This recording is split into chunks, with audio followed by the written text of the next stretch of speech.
So our first lesson in the statistics unit is finding the measures of central tendency, which is just known as your mean, median, and mode. Our mean, just as a reminder from last year, is just the average found by adding the numbers and then dividing the sum by the number of data in that set. In Algebra 1, you're going to see that you could use your calculator, and it's going to be represented by X bar. For the median, we just have to remember that it's the middle value when a set of numbers range from least to greatest. Our mode is the values that appears most often in a set of data, and then your range is just taking the difference between the largest and smallest value of a set. So last year, you were able to find the mean, median, mode, and range by taking those numbers and placing them in order from least to greatest and then doing certain steps to get your mean, median, mode, and range. This year, we have a calculator, so I'm going to show you how you could use your calculator to find your measures of central tendency. So the first thing that you want to do is pull up your calculator and click Stat and then enter for edit. I'm just going to clear out our list. In the other problems, when we use stat edit, it was to find an equation and we had two different variables. We had an X and a Y, we had an input and an output. But in statistics, it's one variable, so we're only using the L1 column for this unit. So 25, enter, 35, 30, 35, 25, 40, 35, 30, oops,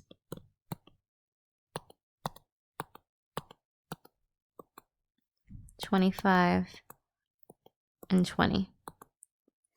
It's really important that you type in all the numbers that are in the given set and the same number that you see. Once you type all your information into L1, we're going to hit Stat again, over to Calculate. Instead of hitting 4 or 0, this time we're going to hit 1, which is one variable statistics. I'm just going to drag what we're going to see over into the other screen. Now when we scroll down, we see more information.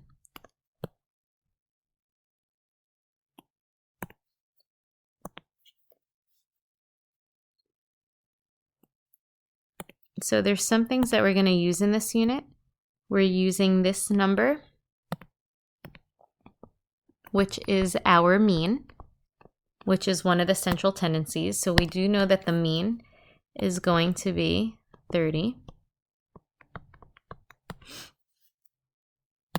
We're also going to see these two later on in the unit, which is your standard population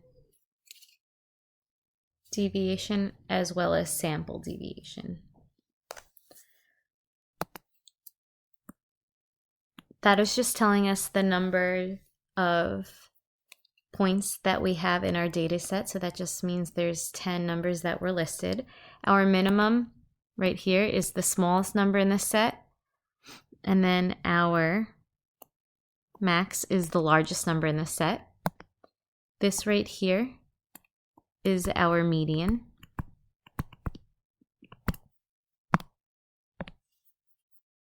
So let's go back to the problem. So we have the mean, which is 30, the median, which is also 30. Your mode, you can't use the calculator to find. You're just going to have to look at the set of numbers that they gave you and count out by hand. So you should see that 25, 1, 2, 3 occurs 3 times, and then 35 also occurs 3 times. So your mode is both 25 and 35. And then your range, you're going to do max minus min. So we can use the numbers in here. Our max was 40, which is seen right here, and our min is 20. So 40 minus 20, our range is 20.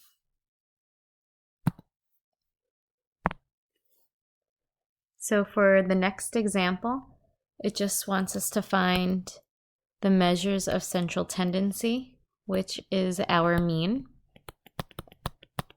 median, and then our mode. So again, the mode we cannot use our calculator for. We're just looking to see which number occurs the most frequently. So we should see there are two 8s, so our mode is 8. I am going to plug the numbers in to get our mean and median. So stat, edit, I want to clear out my list, and then I'm going to retype in these numbers.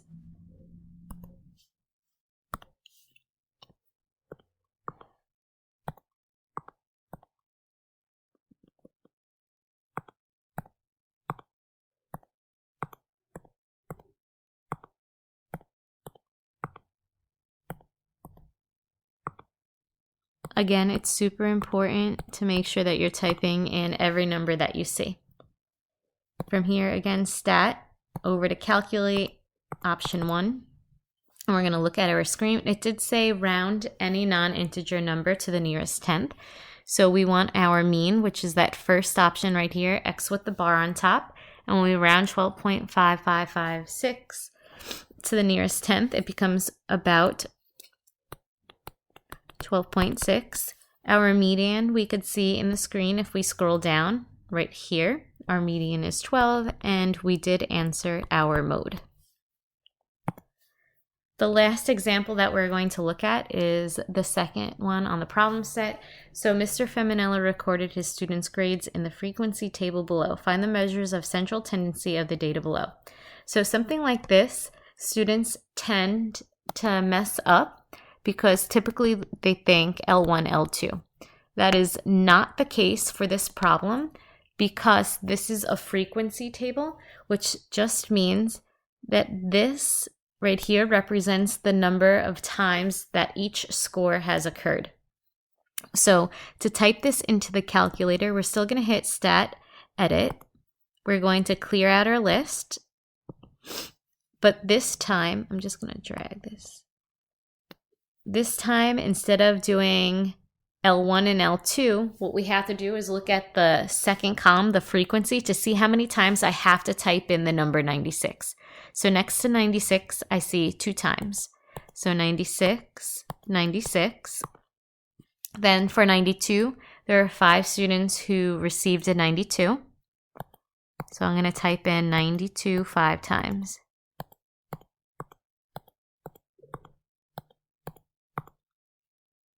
Then 88, there are 3 students.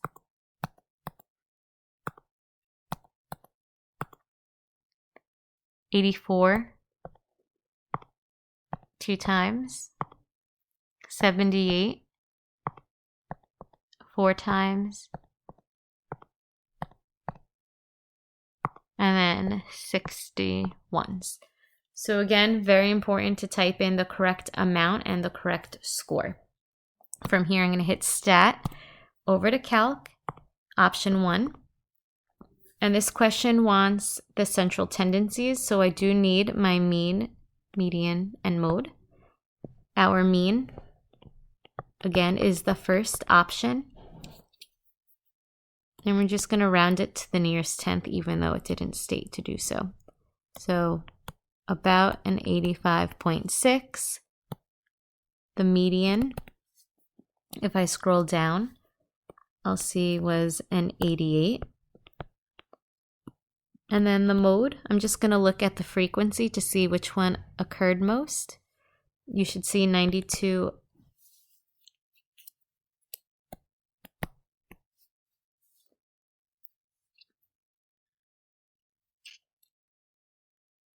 If you have any other questions, please don't hesitate to ask. Thank you.